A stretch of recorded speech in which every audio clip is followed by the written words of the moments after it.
SSC JE की answer की out हो गई है और इसमें कुछ ऑब्जेक्शन क्वेश्चंस को लेके भी थोड़ा सा है कि कौन से सर क्वेश्चंस ऑब्जेक्शनेबल हैं। तो मैंने बच्चों से बोला था कि मेरी ईमेल आईडी पर आप ईमेल करके बता दीजिएगा कि किन क्वेश्चंस में आपको दिक्कत आ रही है। तो बच्चों ने मुझे ईमेल आईडी पर मतलब बहुत क्वेश्चन भेजे हैं। मैं आपको सही बताऊं, it was very tough to see, है ना। बट मैं आपको बता दूं, देखिए अभी भी मैंने ये ऑप्शन आप लोगों के लिए ओपन करके रखा है, क्योंकि हो सकता है कि आज मैं इस वीडियो में डिस्कशन करूं, ठीक है, उसके बाद भी कुछ रह जाए आपके मन में, तो आप ईमेल करके मुझे बता। लेकिन एक रिक्वेस्ट है आप सभी लोगों से कि इसमें बहुत सारे बच्चों ने ऐसा किया है कि क्वेश्चन भेजे हैं लेकिन उसमें ये नहीं लिखा कि मैं सर इस शिफ्ट में इस डेट को पेपर देने के लिए गया था, ठीक है। तो ये ज़रूर लिखें साथ के साथ ना। तो ये चीज़ थोड़ा सा है, क्योंकि अभी देखिए मैं 2-4 क्वेश्चन ऐसे भी आपको बताऊंगा जिसमें मेरे को खुद नहीं पता कौन सी शिफ्ट है। इसलिए नहीं पता क्योंकि मेरे पास 2 ऑप्शन थे, या तो मैं आपके क्वेश्चन देखूं या मैं फिर पेपर के हिसाब से चलता, ठीक है। तो मैं आपने जो ईमेल करे हैं मुझे उसके हिसाब से चलाऊं, ठीक है। दूसरी बात, आप लोगों को जो इसका रेफरेंस और पीडीएफ में दूंगा वो आपको इस टेलीग्राम ग्रुप में मिल जाएगा, Shubham Agarwal sir textbook में, ठीक है। तो वीडियो के डिस्क्रिप्शन में इसका लिंक है, आप टेलीग्राम ग्रुप ज्वाइन कर सकते हैं अगर आपने नहीं ज्वाइन किया है तो। अच्छा, पहले क्वेश्चन पर आ जाता हूं। देखिए ये 6 दिसंबर को शिफ्ट 1 में पेपर हुआ था, जिसमें क्या consistency index greater than 1 indicates लिखा है। इसमें एक बच्चे ने सेमी सॉलिड स्टेट आंसर दिया है और यहां पर हार्डर देन प्लास्टिक लिमिट को सही आंसर माना गया है, ठीक है। इसमें ऑफिशियल आंसर जो है वो डी है, लेकिन हमारा मानना है कि इसका आंसर ए हो सकता है। कैसे? देखिए इसका रेफरेंस है कि आप सॉइल मैकेनिक्स की जो सी वेंकट बुक है उसको फॉलो कर सकते हैं। पेज नंबर 61 पर आप क्लियरली पाएंगे कि if IC is greater than 1 the soil is in semi solid state and is stiff, ठीक है ना। तो सेमी सॉलिड स्टेट में मानते हैं या फिर बहुत ज्यादा बड़ी वैल्यू तो सॉलिड मानते हैं, ठीक है। वो तो देखिए ऑब्वियस सी बात है कि अगर यहां पर ये कहते हैं कि भाई हार्डर देन प्लास्टिक स्टेट, अरे भाई हार्डर देन प्लास्टिक स्टेट तो हो गई, लेकिन हम स्टेट ही तो डिफाइन कर रहे थे वैल्यू को डालकर। तो जब ग्रेटर देन 1 था तो सेमी सॉलिड या सॉलिड कह रहे थे। अच्छा, सॉलिड के साथ तो कोई कंफ्यूजन ही नहीं है, ठीक है। तो यहां पर जो बेस्ट सूटेबल आंसर होगा वो सेमी सॉलिड स्टेट होगा, ठीक है। आंसर ए होना चाहिए। दूसरा यहां पर देखिए आपको दिखा दूं, ठीक है। An RCC lintel is spanning an opening of 2 metre span in a brick wall. The height of the roof is 2.9 meters above the floor level and that of opening is 2.1 meter above the floor level. The lintel is to be designed for self weight plus. अब देखिए इसके अंदर जो answer माना गया है वो UDL of wall plus load from the roof माना गया है। मतलब सेल्फ वेट को भी लेंगे, यूडीएल ऑफ द वॉल भी लेंगे और लोड फ्रॉम द रूफ भी लेंगे, ठीक है। और आरसीसी लिंटल है, ठीक है। और वो कह रहा है कि भाई एक RCC lintel spanning an opening of 2 metre span in a brick wall, 2 metre लंबा आरसीसी लिंटल है। कहता है हाइट ऑफ द रूफ 2.9 है above the floor level and that the opening is 2.1 metre above the floor level, ठीक है। तो भाई ऐसे समझ लो, आप ऐसे बना लेते हूं, मैं आपके सामने बना देते हैं, ठीक है। तो भाई उसने कहा है कि भाई द हाइट ऑफ रूफ जो है, रूफ की हाइट जो है फ्लोर लेवल से 2.9 मीटर अबव है ये, ठीक है। और जो ओपनिंग है वो कहीं यहां पर होगी, ठीक है, जिसकी हाइट 2.1 है, यानी कि अभी भी 0.8 मीटर की हाइट की वॉल ऊपर बाकी है। तो उसने कहा है कि यहां पर लेंटल दिया होगा आपने, ठीक है। अब इसके केस में जो आंसर दिया गया हमारे हिसाब से self weight plus triangular load of the wall होना चाहिए। क्यों? अगर आप इंडियन स्टैंडर्ड कोड फॉलो करते हैं, ठीक है, रेफरेंस SP 20 1991, और मैं आपको बता दूं ये मैंने आपको बिल्डिंग कंस्ट्रक्शन के लेक्चर में भी सिखाया है। अगर आपने स्टोन मैसनरी की क्लास करी होगी, स्टोन मैसनरी के अंदर पार्ट्स ऑफ द बिल्डिंग मैंने आपको बताए, पार्ट ऑफ द बिल्डिंग के अंदर लिंटल भी बताया, वहां पर ये चर्चा रही है, ठीक है ना। और इसका डिस्कशन आरसीसी में भी होता है, इसका डिस्कशन आरसीसी में भी होता है। जिन बच्चों ने आरसीसी को डिटेल में पढ़ा होगा उनको भी पता होगा कि यहां पर क्लियरली इंडियन स्टैंडर्ड कोड में मेंशन किया गया है, ठीक है ना, कि when the location size of the opening is that arcing action can take place, the lintel is designed for the load of masonry included in the equilateral triangle over the lintel, ठीक है। और इसका reference भी आप attach कर सकते हैं, ये page number 19 clause number 5.3.3 clearly, ठीक है। और इसमें बेस्ट सूटेबल आंसर आपका सेल्फ वेट जो होगा प्लस जो triangular load of the wall, triangular form में 45 डिग्री के एंगल पर डिस्पर्स होता है, ये मेंशन किया गया है। तो आप आंसर ए लगा सकते हैं। दूसरा आप यहां पर ये देखें objection question, the term offset in surveying refers to, यहां पर आंसर जो माना गया हॉरिजॉन्टल मेजरमेंट, ठीक है। और एक ऑप्शन दिया गया short distance measured from a chain line to a point, ठीक है। इसमें आंसर जो है जैसे कि भाई करेक्ट आंसर हमारे हिसाब से सी है, ए है, ऑफिशियल आंसर। इसमें आप रेफरेंस के तौर पर सर्वे बुक की बुक यूज कर सकते हैं, बीसी पुनमिया चेन सर्वेइंग का सेक्शन है, पेज नंबर 87, जिसमें क्लियरली मेंशन किया है, offset is the literal distance of an object on the ground feature measured from a survey line.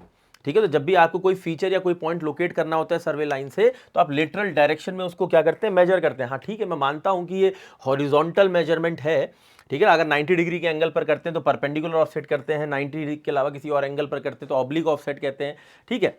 But अब अगर आप यहां पर ऑप्शन देखें तो ये क्या थी, एक शॉर्ट डिस्टेंस ही है। ऑफसेट क्या होती है, एक शॉर्ट डिस्टेंस होती है measured from chain line to a point, ठीक है। अब वो मेंशन नहीं किया कि 90 डिग्री में या फिर अदर देन 90 डिग्री, लेकिन वो तो भाई उसमें भी नहीं दिया ना पहले ऑप्शन में, तो बेस्ट सूटेबल ऑप्शन जो है वो ऑप्शन सी ही होगा। ओके, अगला देख लेते हैं भाई। अच्छा, ये क्वेश्चन जो है देखिए, ये दिसंबर में, अब जिस बच्चे ने मुझे भेजा उसने लिखा नहीं कि मैंने कौन सी शिफ्ट में पेपर दिया, तो आपकी शिफ्ट में ये है तो आपको पहचान में आ ही जाएगा।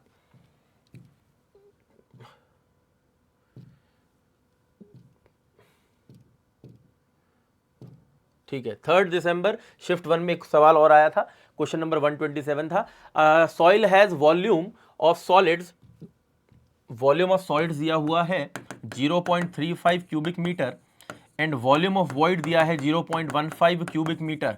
पोरोसिटी पूछिए भाई, पोरोसिटी मैं जानता हूं volume of void by total volume multiply by 100 होता है। वॉल्यूम ऑफ वॉइड कितना दिया भाई साहब, 0.15। टोटल वॉल्यूम क्या होता है, टोटल वॉल्यूम होता है volume of solids plus volume of void, जो कि 0.35 प्लस 0.15 यानी कि 0.5 हो जाएगा, तो डिवाइडेड बाय 0.5 मल्टीप्लाई बाय 100 जो कि बैठेगा 30%। अब यहाँ पर आंसर जो दिया गया है 35, ठीक है ना, और बच्चे ने 30 मार्क भी किया है, देखिए जिसके बच्चे का मैंने स्क्रीनशॉट यहाँ पर लिया है, ठीक है। तो भाई उसके हिसाब से अगर आप चलते हैं तो यहाँ पर 0.15 जो है अप्रॉक्सीमेटली 30% के आसपास आएगा, और इसलिए आंसर जो दिया गया है, ठीक है ना, वो ना सही हो करके करेक्ट आंसर क्या बनेगा, बी बनेगा। ठीक है, यहां तक आई होप सबको क्लियर है।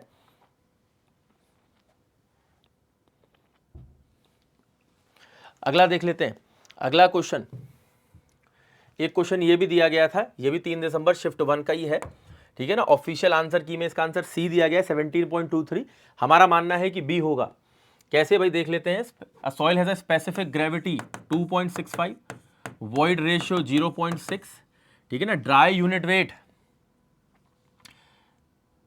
गामा डी, ठीक है, तो भैया गामा डी क्या होता है, जी गामा डब्ल्यू अपॉन 1 प्लस ई, जी 2.65 दिया है, गामा डब्ल्यू 9.81 दिया है अपॉन 1 प्लस 0.6। सॉल्व करेंगे तो ये 16.25 किलो न्यूटन पर मीटर क्यूब के आसपास आ रहा है, जो कि ऑप्शन बी बनाता है, नॉट सी। ठीक है, तो देखिए कई बार ऐसा होता है कि क्वेश्चन, मुझे लगता है कि काफ़ी नए नए क्वेश्चन इसमें फ्रेम किए गए हैं जितना मैंने पेपर को देखा है, और पेपर को पूछने की जो अप्रोच है वो एसएससी की काफ़ी अच्छी रही है, काफ़ी अच्छी रही है। मैं इस चीज़ की सराहना करूंगा, लेकिन इसमें दिक्कत की बात है कि कई सारे आंसर जो हैं, ठीक है ना, उसमें हमें दिक्कत का सामना करना पड़ा है, लेकिन कोई बात नहीं, ठीक है ना। ऑब्जेक्शन का हमारे पास एक मौका है, हम ऑब्जेक्शन डालकर वहाँ पर क्या कर सकते हैं, क्लियरली बता सकते हैं कि भाई ये आंसर होना चाहिए। ठीक है, अच्छा अगला देख लेते हैं। The presence of which of the following compound in water is an indicator of pollution from industrial effluents. ठीक है, आंसर दिया गया है अमोनिया, फिर ऑप्शंस में दिया गया क्लोराइड, सोडियम, पोटेशियम। हमारा मानना है कि इसमें आंसर जो है, ठीक है ना, वो दिया गया है ए, बट इसका सही आंसर होना चाहिए क्लोराइड्स। क्या होना चाहिए, chlorides.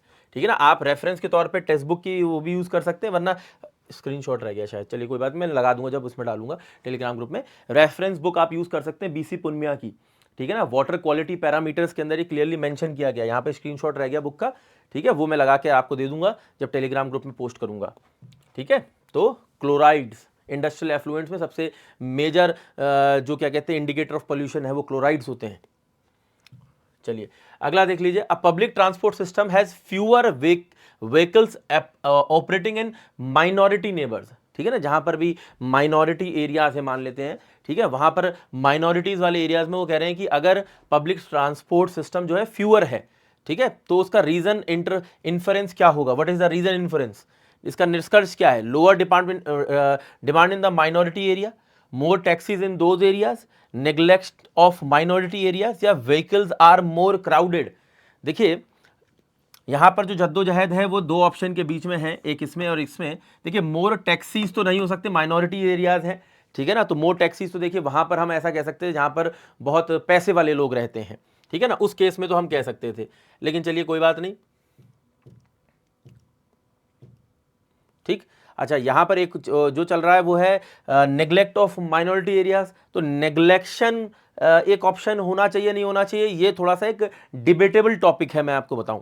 Vehicles are more crowded, ये नहीं कह सकते, ठीक है ना। Lower demand in the minority area, एक बार के लिए कहा जा सकता है कि भाई सरकार क्योंकि भाई देखिए इसकी जिम्मेदारी किसकी है, सरकार की है, सरकार की जिम्मेदारी है, तो आप डायरेक्टली ये नहीं कह सकते कि सरकार ने माइनॉरिटी एरियाज को नेग्लेक्ट किया है, लेकिन आप ये जरूर कह सकते हैं कि वहां पर, ठीक है ना, जब भी किसी एरिया में ट्रांसपोर्टेशन सिस्टम को डिसाइड करना होता है तो डिमांड के हिसाब से किया जाता है। तो हम ये जरूर कह सकते हैं कि भाई डिमांड उस एरिया में कम रही होगी, जिस वजह से जो व्हीकल्स ऑपरेट कर रहे हैं माइनॉरिटी नेबरहुड्स में, ठीक है ना, वो कंपैरेटिवली क्या है, फ्यूअर व्हीकल्स वहां पर ऑपरेट कर रहे हैं, इसलिए हम इस पे ऑब्जेक्शन लगा सकते हैं। ये आपकी चॉइस पर है, इसके लिए मेरे पास कोई अभी तक मेरे पास कोई रेफरेंस नहीं है, अगर मेरे पास होगा तो मैं आपको टेलीग्राम ग्रुप में दे दूंगा, ठीक है। अच्छा, अगला क्वेश्चन है, ये भी किसी बच्चे ने भेजा मुझे, लेकिन शिफ्ट नहीं लिखी अपनी। The deep beams are design for shear force only, bending moment only, both shear force and bending moment, and यहां पे दिया है बियरिंग।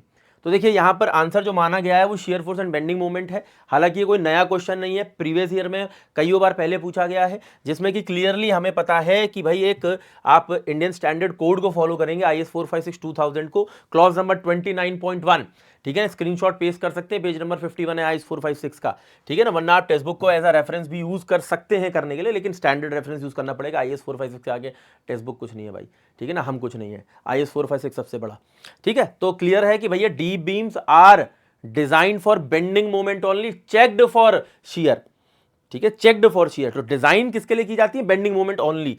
तो ऑप्शन यहां पर बी आपका सही आंसर होगा, ऑफिशियली सी दिया गया है, ठीक है।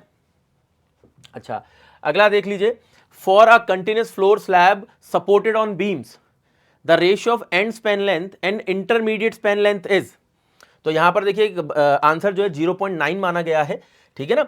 और अगर आप देखेंगे 0.9 आंसर माना गया है, ठीक है, मैंने यहां पर लगाया नहीं, इसमें ऑब्जेक्शन नहीं था जितना मुझे याद है, ठीक है। तो एक बच्चे ने 0.7 लिखा है और इसमें जो आंसर दिया गया है वो करेक्ट है 0.9, तो इसमें ऑब्जेक्शन नहीं है, नो ऑब्जेक्शन है, नहीं, ठीक है। अच्छा, फिर एक और देख लीजिए, एक सवाल पे और भी आया यहां पर कि भाई साहब which shake originates from the pith and extend outwards like ray, ठीक है। तो भाई मैंने इसमें एक बच्चे को बताया भी कि जी देखिए इसमें दो आंसर हो सकते हैं आपके, ठीक है, एक स्टार शेक हो सकता है, एक हार्ट शेक हो सकता है। इसका परफेक्ट आंसर हार्ड शेक है, हार्ट शेक है, ठीक है ना, क्योंकि हार्ट शेक में क्या होता है भाई, हार्ट में वाइडर होते हैं क्रैक्स और बाहर की तरफ पतले होते जाते हैं। तो वो कह रहा है originate from the pith and extend outwards like ray, ठीक है। तो बाहर की तरफ, अच्छा इन्होंने ये कुछ नहीं बोला है कि भाई बाहर की तरफ पतले हो रहे हैं या मोटे हो रहे हैं, ठीक है ना, क्योंकि जो स्टार शेक होता है, स्टार शेक में उल्टा होता है, ऐसा ऐसा क्रैक डेवलप होता है कि बाहर की तरफ वाइडर होता है, अंदर की तरफ पतला होता जाता है। लेकिन इन्होंने दोनों ही कंडीशन में आप देखिए क्या हो रहा है, पिथ से लेकर कहां तक, बाहर तक रे की तरह आ रहा है, क्योंकि बहुत पतला है, मैं तो वाइड करके आपको दिखा रहा हूं। इसका ओरिजिनल पिक्चर अगर आप देखेंगे तो बुक के अंदर आप जाएंगे तो ये ऐसे ऐसे दिखाई देगा, बस आपको एक पतली सी लकीर की तरह दिखाई देगा, ठीक है। तो एक बच्चे ने मुझे भेजा भी कि सर स्टार शेक का सर बुक में ऐसा दिया है कि splits and cracks wide at circumference, बाहर की तरफ वाइड होते हैं, डिमिनिशिंग टूवर्ड्स द, ठीक है, कि भैया बाहर से अंदर की तरफ पतले होते जाते हैं, जो मैंने डायग्राम बनाया आपके लिए ना, ठीक है, यहां पर।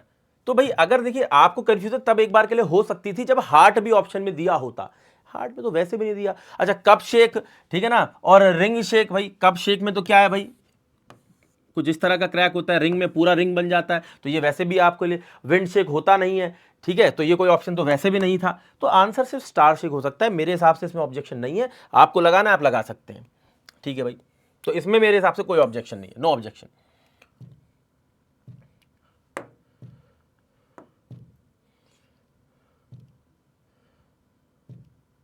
ठीक है। एक यहां पर एक सवाल मेरे पास और भी आया कि the most suitable type of bond for constructing a one brick thick wall is one brick thick wall, ठीक है। तो देखिए कई बच्चों ने इसका आंसर इंग्लिश बॉन्ड बोला है, ठीक है। और इस जिन बच्चों का मैं दिखा रहा हूं ये भी इंग्लिश बॉन्ड ही कह रहे हैं, ठीक है। देखिए English bond 1 brick wall, 2 brick wall, 3 brick wall, ठीक है ना, मल्टीपल्स ऑफ, ठीक है ना, हाफ ब्रिक से क्या ऐसे इस्तेमाल किया जा सकता है, मोटी मोटी दीवारें बनाने के लिए किया जा सकता है। लेकिन अगर आप बीसी पुन्मिया को फॉलो करेंगे, बीसी पुन्मिया में सबसे पहले आपको यही बॉन्ड दिया गया है। इसका स्क्रीनशॉट शायद मैंने पता नहीं लगाया नहीं लगाया, ठीक है ना, यहां नहीं लगाया। अगर आप बीसी पुन्मिया खोलेंगे सबसे पहली टाइप की बॉन्डिंग हेडर बॉन्डिंग दी गई है। क्लास में भी मेरा नोट पॉइंट है जिसमें कि आपको लिखा गया है कि हेडर बॉन्ड तब इस्तेमाल किया जाता है जब वॉल 1 ब्रिक थिक वॉल बनानी हो, ठीक है ना। हेडर बॉन्डिंग से 1 ब्रिक थिक वॉल ही बनती है, ठीक है। तो भैया हेडर बॉन्ड बिल्कुल सही आंसर दिया गया है, इसमें कोई ऑब्जेक्शन नहीं है, ठीक है। मैं चाहूँ टेलीग्राम ग्रुप में इसका रेफरेंस भी डाल दूंगा आपको, कोई ऑब्जेक्शन नहीं है। ऐसे मेरे को बच्चों ने कम से कम हजारों क्वेश्चन भेज दिए हैं, ठीक है। हजारों कहने का मतलब ये इतने क्वेश्चन, एक एक बच्चे के ईमेल में 30 40 भी क्वेश्चन आए मेरे पास। तो मैं एक एक बच्चे के ईमेल देखते देखते ही शाम हो गई मेरे को। अभी भी मैं आधे से ज़्यादा ईमेल नहीं देख पाया, बहुत से बच्चों को मैंने ईमेल पे रिप्लाई भी किया है, आप चेक करेंगे तो, ठीक है। अच्छा एक क्वेश्चन ये भी आया मेरे पास, ठीक है, जिसमें कि यहाँ पर एक आपको दिया गया था सीटेड एंगल कनेक्शन दिया गया था, जिसमें कि वर्टिकल लोड कॉलम पर 200 किलो न्यूटन आ रहा था और ये कहा जा रहा था कि बीम में कितना लोड ट्रांसफर होगा बताओ। तो 200 किलो न्यूटन आंसर दिया गया है, क्योंकि इसके अंदर 100% एफिशिएंसी के साथ लोड ट्रांसफर होता है। कई बच्चों ने इसका आंसर 100 मार्क किया है 50% एफिशिएंसी लेते हुए, लेकिन जो कि एक गलत आंसर है। जो कि एसएससी ने जो आंसर दिया है वो सही है, एसएससी ने जो आंसर दिया है वो बिल्कुल सही है, ठीक है। ऐसे बहुत से क्वेश्चन मेरे पास आ रहे हैं, जो भी क्वेश्चन अभी तक ऑब्जेक्शनेबल मेरे को मिले हैं आपके ईमेल्स के द्वारा, ठीक है ना, उनमें से जितने मैं आपको अभी तक बता सकता था मैंने सारे बताए हैं। बहुत से सवाल ऐसे हैं जो मैंने इस क्लास में रखे ही नहीं और आपने मुझे भेजे थे, लेकिन वो ऑब्जेक्शनेबल नहीं थे इसलिए नहीं रखे। 3-4 सवाल आपने देखे भी अभी कि ऐसे आपको लग रहा था कि ऑब्जेक्शनेबल है लेकिन नहीं थे, ठीक है, नो ऑब्जेक्शन इसके केस में। तो शुरुआत में जो मैंने आपको बताए हैं उनमें ऑब्जेक्शन था, आप उनका पूरा भरपूर यूज़ करें, उस पर ऑब्जेक्शन लगाएं। कोई भी आपको लगता है कि आपके लिए दिक्कत खड़ी हो रही है किसी सवाल के अंदर, आप मुझे भेज सकते हैं, मैं देखता रहूँगा, किसी में ऑब्जेक्शन लगेगा फिर वीडियो बना दूंगा, ठीक है। जब तक हमारे पास मौका है कोई ऑब्जेक्शन क्वेश्चन हमें मिलेगा हम उसको ढूंढेंगे, उसका रेफरेंस निकालेंगे, आपको देंगे और आप उसका ऑब्जेक्शन लगाइए, ठीक है। कल शाम के 6 बजे तक हमारे पास पूरा समय है, हम उसको पूरा यूटिलाइज करेंगे। एक पॉइंट। दूसरा पॉइंट, ठीक है, कि जो बच्चे एसएससी जेईई सीबीटी 2 के लिए प्रिपेयर कर रहे हैं उनके लिए मैं इन्फॉर्मेशन के तौर पे बता दूं कि भाई क्रैश कोर्स आप लोगों के लिए लॉन्च हो गया है, ठीक है। और इसके अंदर आप लोगों की क्लासेस भी शुरू होने जा रही हैं, डेट भी यहाँ पर मेंशन की गई है। 1199 में आप इसके लिए इनरोल कर सकते हैं, जिसमें आपको लाइव क्लासेस मिल जाएंगी कॉन्सेप्ट एंड प्रैक्टिस की, ठीक है ना। इसमें सीबीटी 2 के हिसाब से कॉन्ट्रैक्ट जो भी पिछले 2 साल में सवाल पूछे गए उसके बेसिस पर हम हर एक सब्जेक्ट में हर एक टॉपिक पर सवाल करने वाले हैं। इसमें एक full length recorded video course भी आपको मिलेगा, ठीक है, फुल लेंथ रिकॉर्डेड कोर्स होगा, जिससे कि अगर कोई टॉपिक आपका कहीं पर छूट गया होगा तो आप उसको अपना यूटिलाइज कर सकते हैं, पढ़ सकते हैं, ठीक है। अच्छा एक चीज़ और भी कि इसमें टेस्ट सीरीज भी होंगी सीबीटी 2 की, इसके अंदर टॉपर्स नोट भी होंगे, हैंड रिटन नोट्स, इसके अंदर फॉर्मूला चार्ट भी होगा और इसके अंदर एजे के पीवाईक्यू सेक्शन भी होगा, ठीक है। तो आप इससे बढ़िया से अपना प्रिपेयर कर सकते हो। कैसे? वीडियो के डिस्क्रिप्शन में जाइए, वीडियो के डिस्क्रिप्शन में जाकर एजे सिविल का लिंक मिल जाएगा, इस लिंक पर क्लिक करेंगे, ठीक है। तो यहाँ पर आपकी जो टेक्स्ट बुक की वेबसाइट ओपन होगी उसमें एक सुपर कोचिंग का ऑप्शन है, ठीक है, सुपर कोचिंग का, इस पर क्लिक करिएगा। इसमें नीचे जाओ, एजे एग्जाम वाला ऑप्शन होगा, एजे एग्जाम में नीचे जाओ,